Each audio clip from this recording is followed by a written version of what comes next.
ಒಂದು ಕಾಲದಲ್ಲಿ ಕರ್ನಾಟಕದ ಹಳ್ಳಿಯಲ್ಲಿ ರಾಮಯ್ಯ ಎಂಬ ರೈತನು ತನ್ನ ಕುದುರೆ ಚಾಕುವ ಜೊತೆ ಜೀವನ ಸಾಗಿಸುತ್ತಿದ್ದ.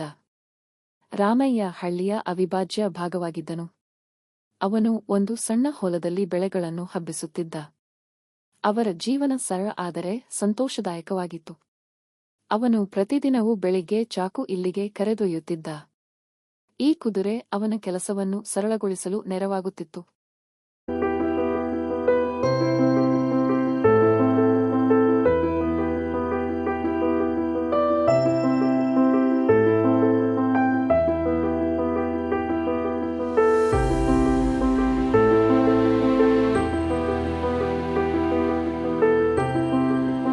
ನಂತರ ರೈತನದ್ದು ಅಲ್ಲದೆ ಕುದುರೆಯ ಸಹಾಯವು ಅವನ ಬದುಕಿನಲ್ಲಿ ಮಹತ್ವಪೂರ್ಣವಾಗಿ ಬೆಳವಣಿಗೆ ಕಂಡಿತು.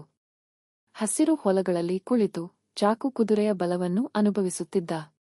ಅದು ತರುವ ಯಾವುದೇ ಕೆಲಸವನ್ನು ನಿಖರವಾಗಿ ಮಾಡಿದಿತು. ಬೆಳಿಗ್ಗೆ ಹೊತ್ತಿದ್ದ ಗಂಟಲು ಕಾರ್ಯಗಳಲ್ಲಿ ಕಾಲುಗಳು ಅದ್ಭುತವಾಗಿ ಕೆಲಸವನ್ನು ಸಾಗಿಸುತ್ತಿದ್ದವು.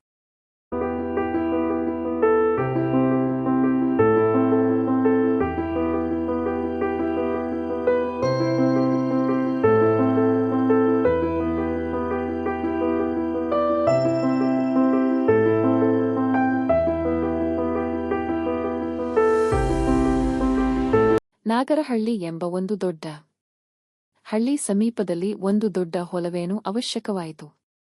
ರಾಮಯ್ಯ ಜಮೀನನ್ನು ಅಭಿವೃದ್ಧಿಪಡಿಸಲು ಇನ್ನಷ್ಟು ಹೊತ್ತಿದ್ದನು. ಈ ಹೊಸ ಹೊಲವನ್ನು ತರಲು ಅವನಿಗೆ ಹೆಚ್ಚಾದ ಪ್ರಮಾಣದ ಶಕ್ತಿಯ ಇತ್ತು. ಚಾಕು ಕೃಷಿಯಲ್ಲಿ ಅವನಂತಹ ಒಂದೇ ಸ್ನೇಹಿತ ಮತ್ತು ಭಾಗಿಯಾಗಿದ್ದ.